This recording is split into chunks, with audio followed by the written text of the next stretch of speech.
Thanks for listening to Baxie's Musical Podcast, where a 40-year radio veteran who looks and sounds very much like me talks to Hall of Famers, up-and-comers, legends, producers, journalists, record executives, and more to talk about music and the amazing stories behind it all.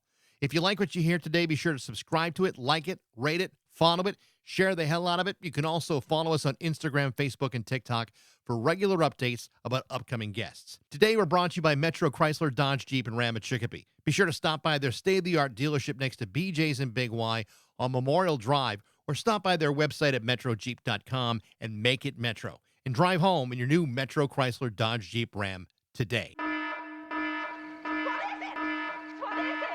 It's Baxie's Musical Podcast.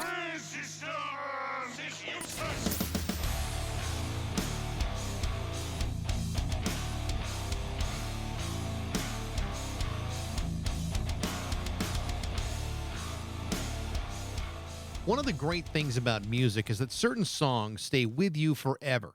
It's like they implant something into your brain that never shakes loose. And so whenever you hear that song, you never forget where you were or what you were doing the first time you heard it. I can't remember where I left my keys half the time, but I can tell you exactly where I was on June 6th, 1978, when I heard the Cars on the radio for the very first time. The song was just what I needed, literally and figuratively. I was in my mother's living room doing homework, listening to a now-defunct radio station play that song for the very first time ever. I even remember the song being introduced as being from a hometown band in Boston. I was 12, and that song instantly grabbed a hold of me and never let go. And that image has never really faded. Why? I have no idea. But what I can tell you is that for the next several years, the music of the Cars was everywhere in my life. Middle school, high school, college, everywhere. This is a band that would go on to sell more than 23 million albums, with the first 5 albums all going platinum or better. That includes the first album, which sold more than 6 million copies alone. The Cars released 26 singles, 13 of which reached the top 40. They released more than 20 videos, some of which were released years before the birth of MTV, and they were also inducted into the Rock and Roll Hall of Fame in 2018. Now, the reason I'm bringing this up is that an incredible new biography is about to be released entitled The Cars, Let the Stories Be Told, by New York Times bestselling author Bill Janovitz. Bill has been on the podcast before. Bill is not only the author of this book, he's also the best-selling author of the biography of Leon Russell called Leon Russell, The Master of Space and Time's Journey Through Rock and Roll History, which quite frankly was one of the best rock biographies that I had read in years.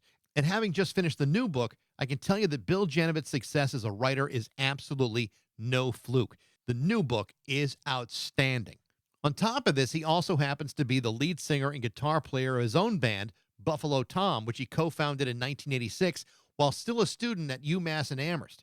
The band, whose last album, Jump Rope, was not only one of the best of their career, the band continues to still tour. In fact, they'll be headlining 3 nights at the Please Come to Boston Festival in Somerville, Massachusetts on the 6th, 7th, and 8th of November.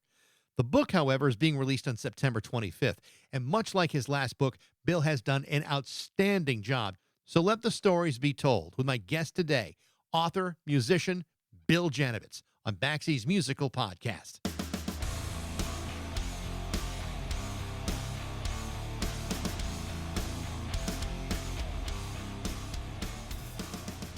Good to see you again.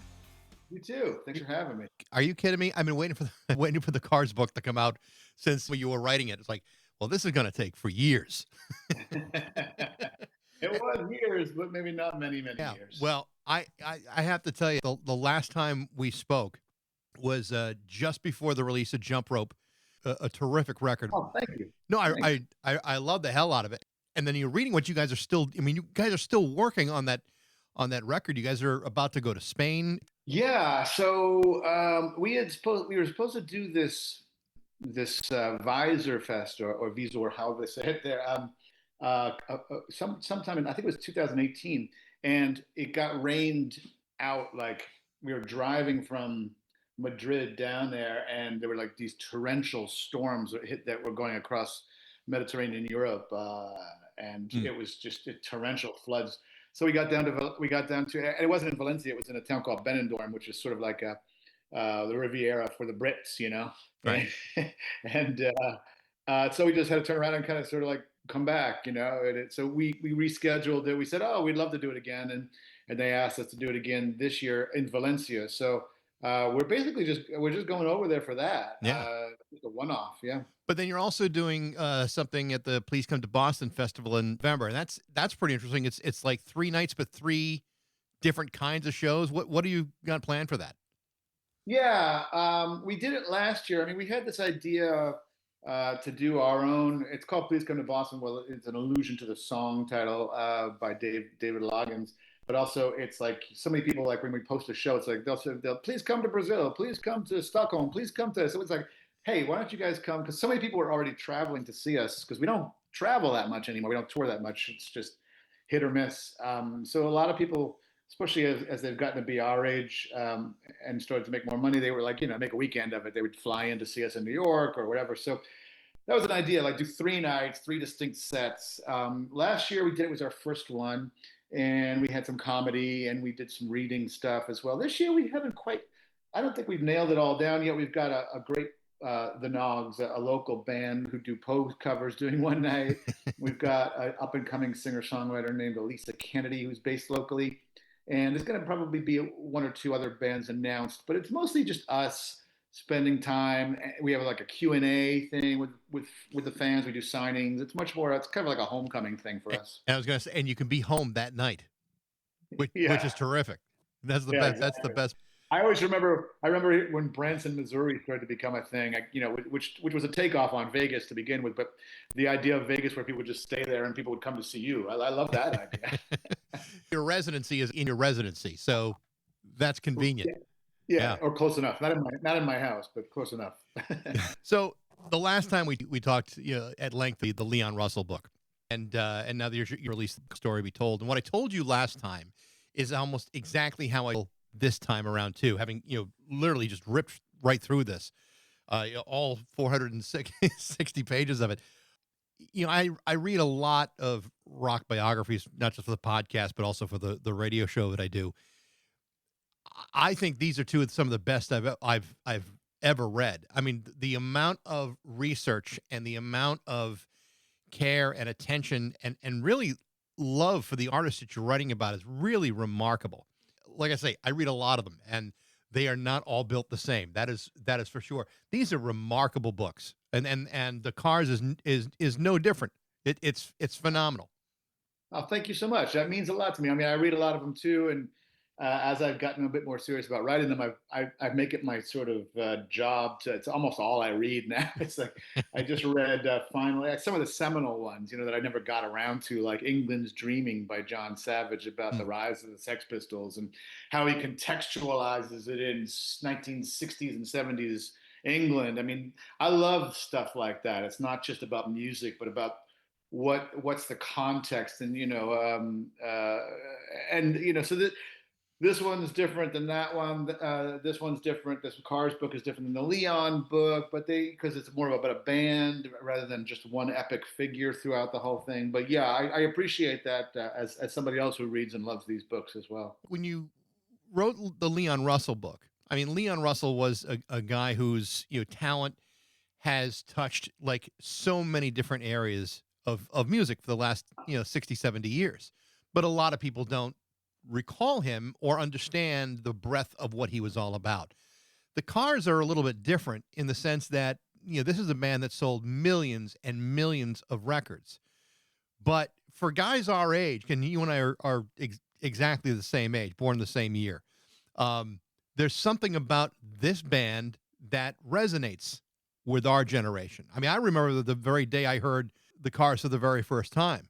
Just what I needed on the radio, and it was. I mean, I'm in my parents' living room. I think I was doing homework or something like that, and then the song comes on, and I just stopped what I was doing and said, "What is this?" Because it was. Yeah. I mean, it sounded like nothing else, but very much of its time too. Tell me about your experience in hearing the Cars for the very first time and what it meant to you.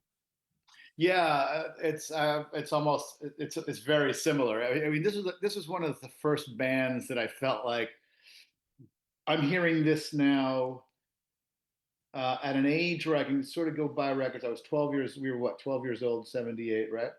And I talk about this in the prologue of the book.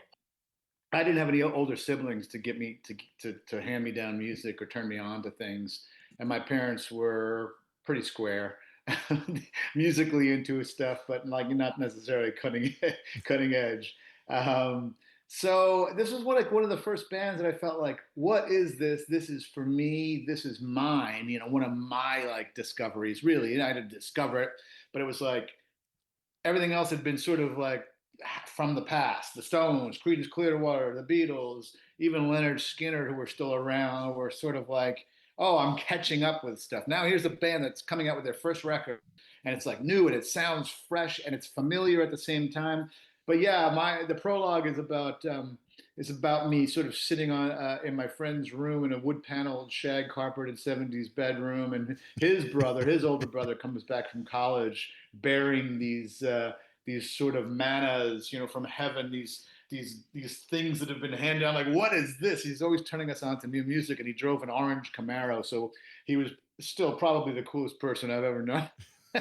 Anyway, he brought back this record, The Cars, and this is how I remember it. I don't know how much of this is just sort of like the dreams of apocryphal youth or whatever. I just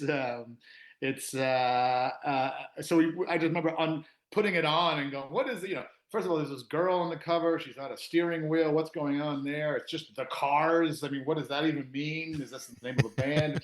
You know, I was 12, so I wasn't really quite hip to punk rock yet. That had just been around for about a year or so, and what that meant. So, but yeah, you put it down, and it's like, and it's Good Times Roll, and it's just something that's literally offbeat about it, right? It starts on the upstroke, and it's just this, what's happening here, and you have to get acclimated to it. And in hindsight, it's just bubblegum pop or whatever, Right. but all these different influences synthesized into it, much like the Beatles did, much like the Beatles took underground influences and presented them in a very accessible way. I think one of the things for me, which yeah, I mean, I grew up in a town probably a good 40 minutes south of where you live now, in Rehoboth, Mass. And it's a really small rural town. It's about 10 minutes out of Providence, and it's a very provincial type of feel. In my town, unless you were a fan of Skinner or Bob Seger, there was no other kind of music. Yeah. And to them, you know, the Cars, Tom Petty was all that punk rock shit. Petty. Petty, exactly. And so if you said you liked the Cars, you'd like, oh, what's wrong with you? But what wound up happening was when people realized, oh, this is a band from Massachusetts, all of a sudden people started to pay attention to it.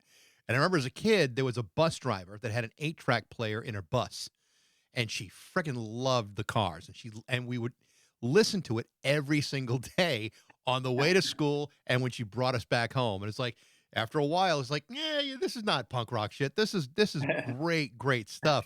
And it's just like one of those things that, you know, it sticks in your mind forever. And the longer they would go, you just go, man, this basically sets up, you know, the entire soundtrack of high school, early college. I mean, it's all the thick of the middle of it. As I say in the book, it's like between them and Devo and Talking Heads, it's like they ushered the '70s into the '80s, you know, and all three of those bands pretty much were stalwart through the '80s, but none more than the Cars. They, you know, a lot of the book, you know, the first 100 something pages or more is spent talking about the background specifically of all the guys, but really about the first few hundred are really just about Rick Ocasek and Ben Orr coming out and all the different things, bands and iterations that they tried, and even having a record deal as a sort of folky group called Milkwood, and all these different things. But they was always sort of just like chasing their influences a little bit, right? And sort of chasing the zeitgeist and producing what they thought might, you know, what they liked, but also what they think might be somewhat commercially successful. But you know, Rick was also really into Velvet Underground and rock's music and you know, Dylan and stuff like that. And so when punk rock itself really started to hit it as a marketing sort of gimmick, not gimmick, a marketing sort of term and a way of classifying these bands that came out of the UK and out of New York, he was really he was already, first of all, he was fairly old. He was into his 30s already, and but he now had something that really kind of galvanized his songwriting, and he rejiggered this sort of the last version of their band, and they renamed it the Cars, got some new guys and key members like David Robinson on drums of the Modern Lovers, another great Boston but underground band. Anyway, long story short, it's like now instead of sort of chasing the zeitgeist, he was sort of leading it, right? And this sort of goes to your question or your statement. It's like, yeah, now they're bringing us all into the '80s. He's sort of almost leading the way with a few other contenders for sure. I know that writing a book about Leon Russell and a guy who's been passed for many years, and then writing a book that involves people that are still very much alive, Greg Hawkes and David Robinson and Elliot. What's the challenge there? I mean, was there a challenge to be talking to people that were actually involved in the middle of it, as opposed to what you did for Leon Russell, where you're talking about people that were around him at the time and get to see it from the outside in? Well, it's a little bit of both in this case. I mean, it's much easier, first of all, because you've got three actual principals of the band, three very important members of the band, and there was only five members the entire time, so there was no replacements of anybody. So these were the three guys, and the other two guys have passed away. So I feel like I got to accuracy and truth with a capital T in a much more streamlined way, right? Like I didn't have to go to 150 people like I did on Leon. I didn't have to do that anyway, but I just loved doing it. So I kind of got to the story, I think, pretty quickly because there was a lot of consensus with those three guys. But then it comes down to the two that are not there, right? And like, I don't think this book could have been written certainly in this way if Rick was still alive. In fact, it's funny. I pitched this book via Elliot, because I had met Elliot, as I talk about in the book. I had pitched this book, and I think I mentioned this in the somewhere in the afterword or whatever in the acknowledgments. But Rick was still around, and Rick was very much calling the shots. And I think Rick, if there was going to be a book, and I think that was a pretty big if, I think he was the kind of guy that would want some level of control over it.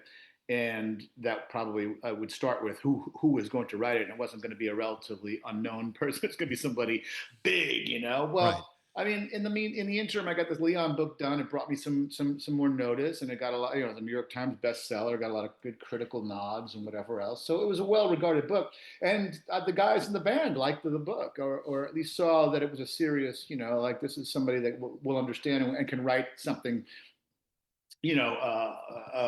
broadly and accurately and fairly, I think is a big part of it. So yeah, I mean, it was really, so it's both, right? It's like I've got all of their input, and I don't think they would have been as forthright with me about Rick and Ben had those guys been around as well. Maybe they would have. I mean, certainly David. I don't. He was no shrinking violet. I don't know what David, how honest David would have been, how forthcoming he would have been about certain details, Yeah. But then I have to feel fair about, I have to fairly treat Rick and Ben, and I don't want to, and those guys are really fair about their lost brothers as well. I mean, but it's a matter of talking to all the people that knew those two fellows intimately as well, and getting a broad picture of who they were. Well, I think you did enough research apart from the members of the band in trying to illustrate who Ben Orr and Rick Ocasek were, especially Rick, because he is the most complicated character in the entire story. There's so much that is that is positive to say, but on the other hand, there are real complications in the control that he seized, and at the expense of who it came from.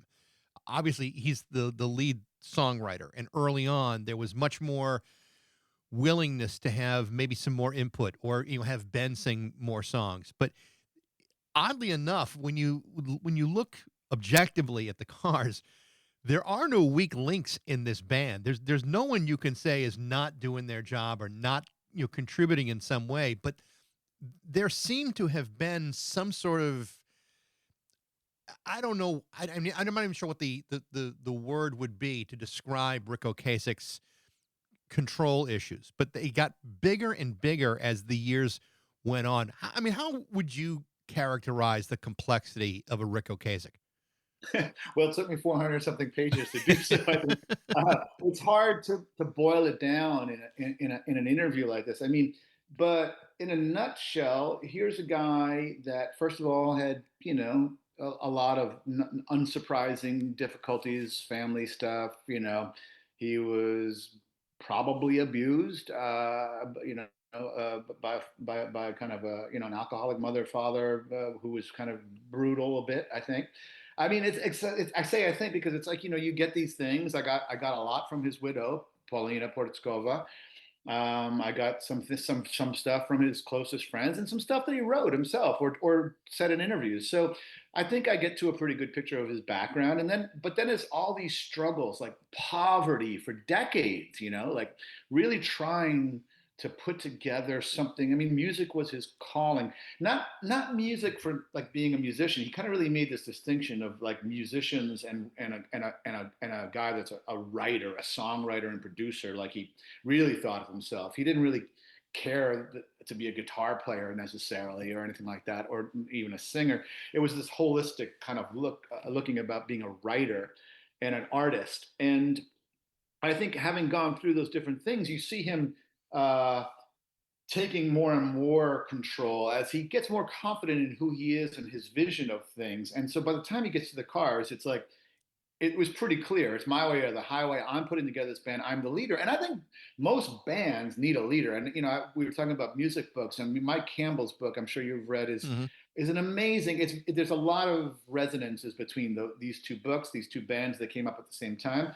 and these two sort of leaders of these bands. It was like Tom Petty's was like the same way. This is my way or the highway. And it's no coincidence, by the way, that they had the same manager, Elliot Roberts, who was very much about concentrating on one person. Like I'm not a band guy. I'm an artist representative. Right. Neil Young, Bob Dylan, Joni Mitchell. So and Devo came in sort of this way as well from the same Lookout management. So there's a lot of stuff there, but it goes deeper. I mean, it goes beyond control issues as a leader of a band, and it gets into some borderline cruelty and stuff that will be familiar to most people who have been in families because there's very few families that are fully functional from start to finish. There's always this kind of stuff that comes up. And so that's the way I've always looked at having been in a band myself. It's not a marriage as people say it is. It's that's a bad analogy because marriages are very different. But it's similar to being in a family of siblings and like power struggles and attention and blah blah blah. Well, and I think in a real way that the tension between Rick and say like an Elliot Easton, that it almost felt like almost like a sibling brotherly type of thing. I talked to Elliot a few years ago, and the guy could not have been nicer. I mean, he just could not have been a cooler guy. And I find myself listening to the Cars now, and even after, especially after talking to him, really paying attention to what he does on these songs. And I mean, it is staggering how brilliant of a guitar player Elliot Easton is. But yet at the same time, there was real tension between the two of them, as if there were times where Rick didn't think enough of his playing or was trying to prevent him from thinking too much of his own playing. I don't know what the dynamic was, but man, it to me it's awful hard to be critical of Elliot Easton. Yeah, and I think even personally, I mean, certainly as an artist, I Yeah. mean, he brought so much to the songs, and as did all the guys. I mean, but the way that Greg on synths in particular and other keyboards, I mean, between the two of them, he and Greg and Elliot really brought form and color to Rick's songs sort of so we talked about at the beginning of this conversation. Well, it's familiar and new at the same time. Well, the new stuff is you can really make this very simplistic and go, well, ooh, the synths of the new stuff, while rooted in sort of this rockabilly rootsy guitar thing and like and sort of like pop songwriting structures. All of this stuff comes together. And yeah, and how much do you value or dismiss your bandmates' contributions. This is the stuff of the book. I mean, this is really we go into depth about this stuff, about what is a band, who gets credit. But it's like, Elliot wasn't looking for a whole lot. He was just looking for Rick's approval as a sort of an older brother. There's 9 years difference between those two guys, and Yeah. they were really the bookends of the band, age-wise. I mean, then you've got David, who comes in with some experience, in Modern Lovers, and had played with this sort of punk rock garage band, great band called DMZ out of Boston.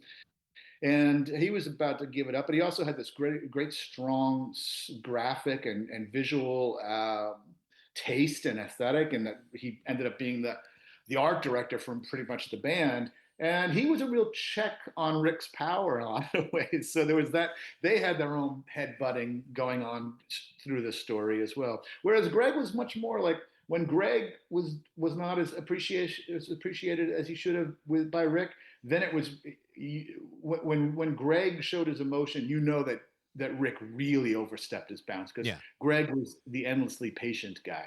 It's interesting when you write about both of them, and even hearing, from their perspective. So these are two very, very, very, very talented musicians. Greg is maybe the most trusted member for Rick in the entire band, but it does seem like David, as good as he is, was maybe like the least trusted in some ways. And it's interesting because there are parts of that story where you can sense from David that he's being phased out, and at one point they had talked about replacing him, but yet I think you're right. I mean, his strength of character really shines in a lot of different areas where David's not one to be screwed around with. Like he will tell you exactly what is on his mind. And I think when you're dealing with power struggles, that can be really disruptive to someone who wants to be in full control of things. Right. And what you said at the beginning there is a little is true to some extent. At the beginning, though, David was I mean, Rick went out to get David, poached him basically from another band. I mean, that David legitimized this band, because the other guys had been sort of journeymen scrounging around a bit, but David was the guy that had. I mean, the Modern Lovers were not a giant success, by really any measure. But by then, their debut album finally came out. It was an album of demos that had never been put together. They never properly put out a real demo. But their seminal album with Roadrunner and Pablo Picasso, that had come out finally, I think in '76. So, and the Sex Pistols covered Roadrunner. So, I mean, he was part of this seminal sort of band. Anyway, long story short, and he came up with the name, the Cars. He came up with the visual presentation. So no, Rick very much valued his opinions back then, Right. But once the Cars started to have more success, certainly by by Shake It Up, their fourth album. That's when that's when they're home more. They've got their own studio here in Boston. There's not as much camaraderie going on. There's more like they're starting to go in their own different directions. And that's where I think Rick thought that David was getting a little too big for his britches. And that's where they had a meeting about firing him. Elliot explained to me that when they got David in the band, it was kind of like, oh my gosh, we have an actual rock star in the band. I mean, that was his opinion of David. And as I meant to also say in my long diatribe there that Rick was turned on to a lot of music by David. David has always been sort of on the cutting edge to this day. I mean, the first time I met him, he brought me into his kitchen. I talk about this in the book. So he's playing me stuff on YouTube that I've never heard of, like baby metal that I had never heard of before at that point. He's turning me out to all this like amazing, mind-blowing stuff. And he's 70-something years old. So he's always been sort of ear to the ground and eyes on visual stuff. So he turned Rick onto a lot of really cool stuff too, including Kraftwerk, I think.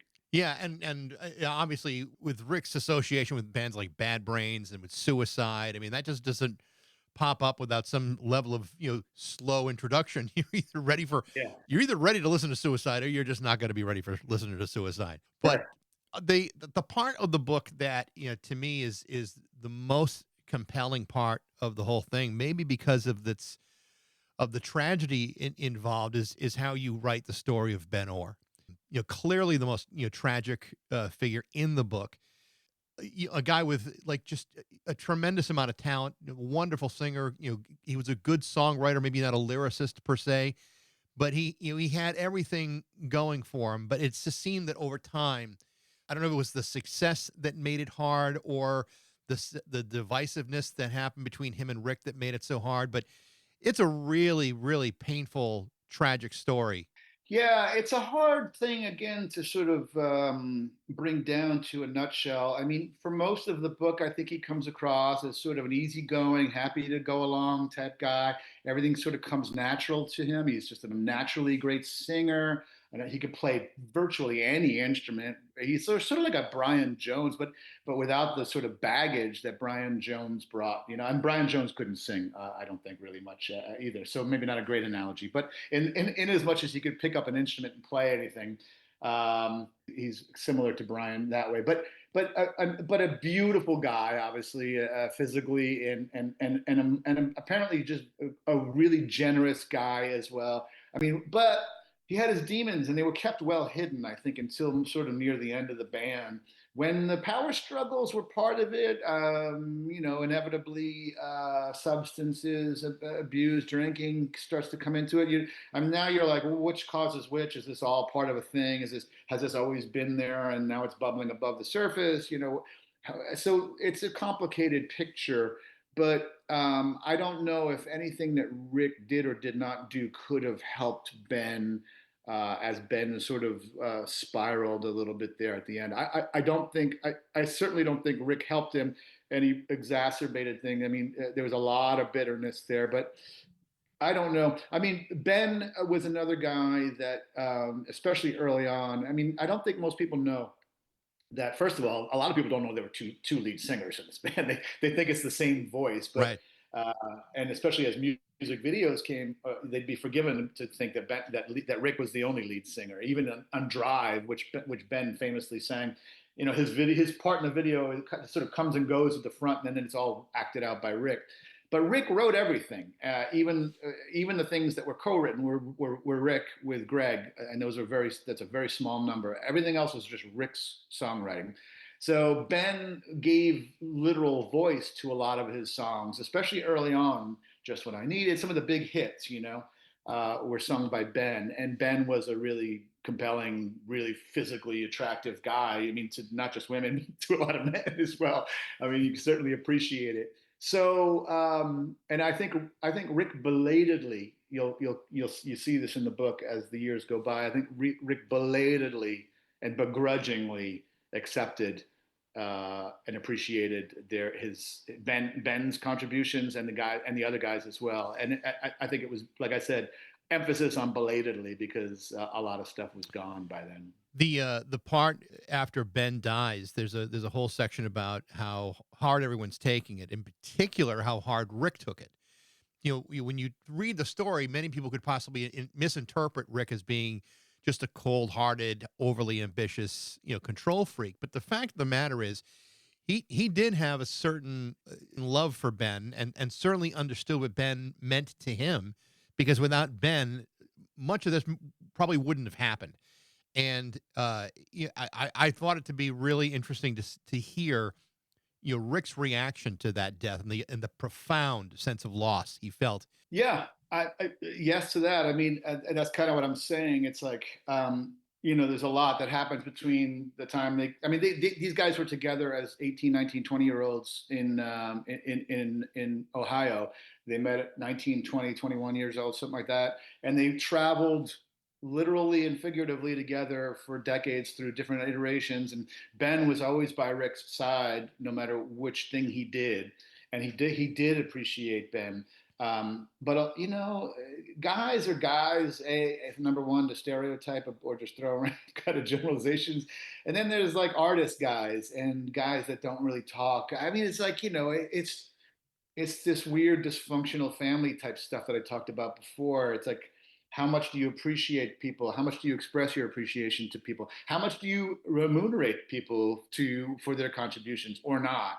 All this stuff plays into the book, and yeah, it's tragic. I think the way that Rick was hit by this in a late in his life when he started to maybe soften up Yeah. and be more secure in who he was, not just financially, but as his legacy had been clearly cemented or at least appreciated in a grand way, an ongoing way until the end there. So you and I were seniors in high school at the same time. We mentioned that before about the similarity in age. When we were seniors in high school and Heartbreak City comes out, it is a huge record for a band that has already sold millions of records before this even happens. And it's such an outrageously successful record that the whole that you wonder how much of the success of that damaged these relationships. The whole story about the making of that record and Mutt Lange. Uh, if I'm an Elliot Easton or even a David Robinson, I can't feel entirely satisfied with my participation in this record because it seemed as though there was it was literally kind of taken out of everyone's hands, and it's a Mutt Lange solo record. And that's what it felt like, in the way in the way it was described by the people you talked to. I mean, what is your sense about that record? Did it do more harm than good, or is that kind of hard to kind of To the, differentiate? to them personally, Yeah. did it do more good? No, I mean, I wouldn't. I understand your point. I wouldn't go so far to say that it was, as a Mutt Lange solo record. Like Mutt. For people that don't know, I mean, Mutt was like, one of the giant producers of the '70s, '80s, into the '90s with Shania Twain, who he married. But I mean, he put together. He was very much like he had gone from this like great peak organic rock production, as far as I'm concerned, on like Back in Black or whatever. Or, he did Back in Black, right? But he also did Highway to Hell, ACDC, like really good big rock records. Then he went into this like pyromania thing with Def Leppard, who he had already been working with. With Def Leppard, he actually was almost like a member of the band. He gets co-writes on all their songs because Yep. they were much more younger. They were younger and much more malleable. And he did, and so that pyromania sound, you'll hear that same signature sound on Heartbeat City, which is a band that had been, the Cars had been established. What, this is their fifth record? Yeah. So, I mean, for him to have that much of an impact on a band's sound that had been around and, like you said, already sold millions of records is quite remarkable. And I think regrettable because, I mean, I don't love the sounds of those records. I mean, I know people that love Pyromania and Def Leppard and love that sound. To me, it's like, it was like instantly dated. Like I'm listening to it as a senior in high school going, this sounds ridiculous, right? It doesn't sound like, it just sounds like, but it's also like, what's going on in the top 40, like, and that's what Rick was really interested in, and Mutt. It's like they want, i will not have I will not have a record that's not a hit, is basically Mutt's motto.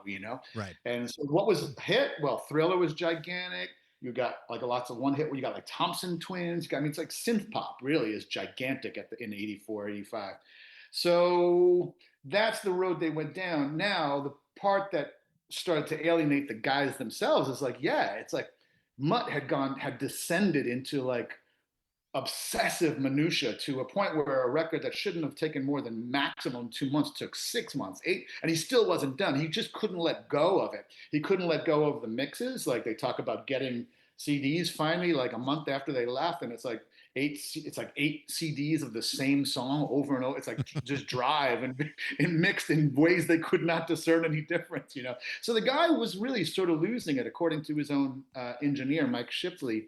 But in that process, yeah, he really diminished the contributions of the other guys, except for Greg and Rick. I mean, I think David Robinson played one drum one time each, and tried to spend the rest of the months trying to learn how to program this Fairlight computer, which was like an early digital, computer sequencer thing, and how to sample and blah blah blah. So it was all samples, and really, there's very little humanness left in it. It's like all the air and all the mistakes and all the humanity is sucked out of it. It's like this. I mean, it sounds really cool in some ways to me. Some of it, like Yeah. Magic, sounds amazing. Drive sounds amazing. It's hard to argue with the success of it at that time as well. Well, it's funny because when you talk about like the whole recording of Drive, Ben Orr had always throughout most of his career maybe one, two, three takes per song for vocals. Mutt Lang had him do Drive over and over and over again, and you have to wonder, well, how bad were those other takes? I mean, it's Ben Orr, for crying out loud. He doesn't usually screw up a take. He was a natural. He was like, I mean, David and others call him Frank Sinatra. He goes in, does one take, it's perfect. They ask if he wants to correct anything. He's like, I'm fine with that. I'll correct whatever you want me to. But he's like, that was it. It was like one or two takes, as you said. So yeah, but I mean, Mutt had him concentrating on breaths and on syllables. And with Elliot, he said, Elliot, poor Elliot, trying to, Elliot was such a perfectionist himself that he would not come in unprepared. His solos would be written, and you could tell you could listen to these solos. They're beautiful little compositions within the songs, and to run a guy like Elliot over and over and over through days and days and days of doing the same solo at one point he said, try one like David Gilmour. And Elliot said, well, why not just try one like Elliot Easton? Like I'm Elliot Easton. And Elliot Easton is not one of these like beats himself on the chest, but at that point he was quite established as a great guitar player. Yeah.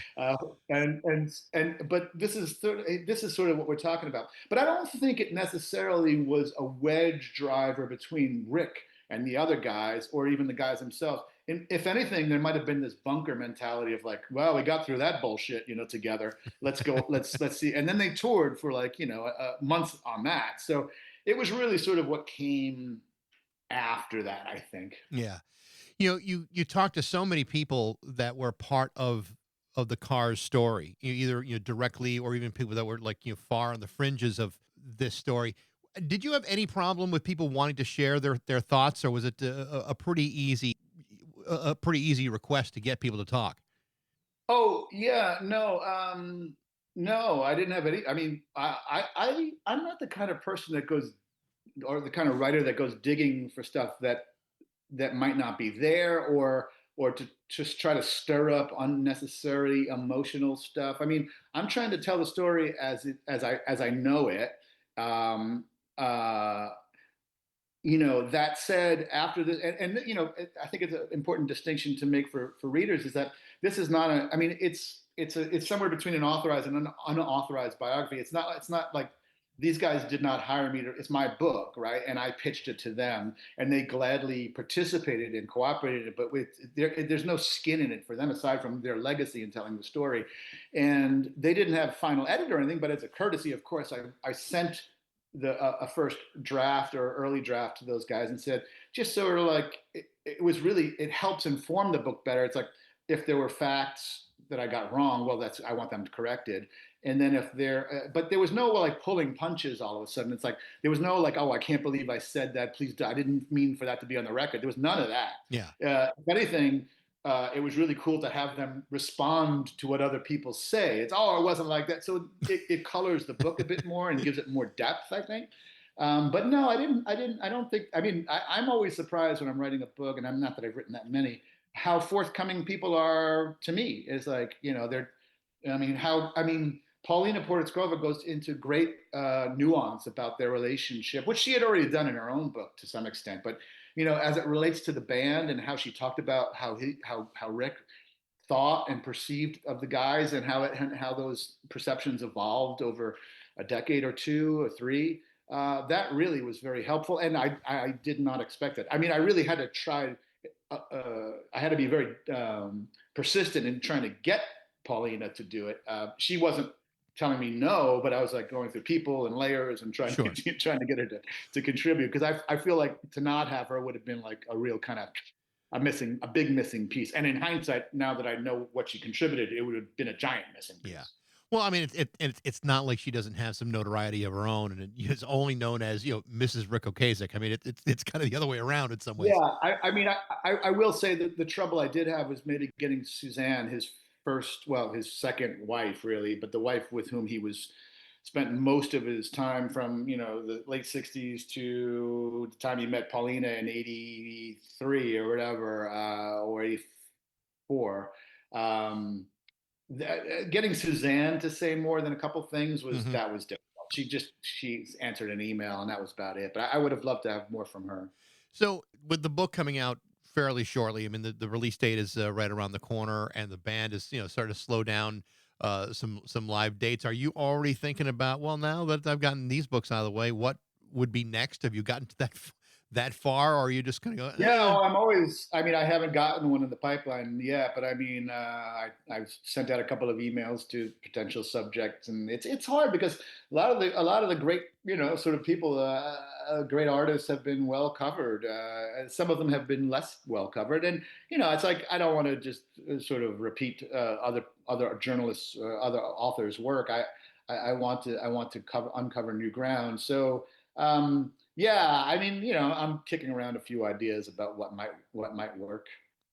Well, you don't have to share them if you don't want to, but if No, you feel, there's but if you feel, nowhere near sharing yet. okay, Yeah, because I was going to say, if you feel compelled, I'd sit here and listen to you if you wanted to. If you needed me to help pitch, I'll pitch. not yet, not yet. Okay. Bill, this has been great. Like I said, I really have enjoyed the book. I've enjoyed that and the Leon Russell book, and the Buffalo Tom stuff is still terrific too. So I know you've been very, very busy the last couple of years, but it's always a pleasure to talk to you. Thanks so much for having me, Baxie. It's been my pleasure. Absolutely. Hopefully during the next book we'll do it again. Sounds good. Sounds good, Bill. Thank you so much. Thank you. Bye bye. The name of the new book by Bill Janovitz is called The Cars, Let the Stories Be Told. It's going to be released on September 25th. Also, be sure to pick up the latest Buffalo Tom album, Jump Rope 2. Thanks for listening. I hope you enjoyed it. If you did, you can email me at bax@rock102.com. I'd love to hear what you think. Thanks to Metro Chrysler, Dodge, Jeep, and Ram at Chicopee for their support, but most of all, thanks to you for listening to Baxie's Musical Podcast.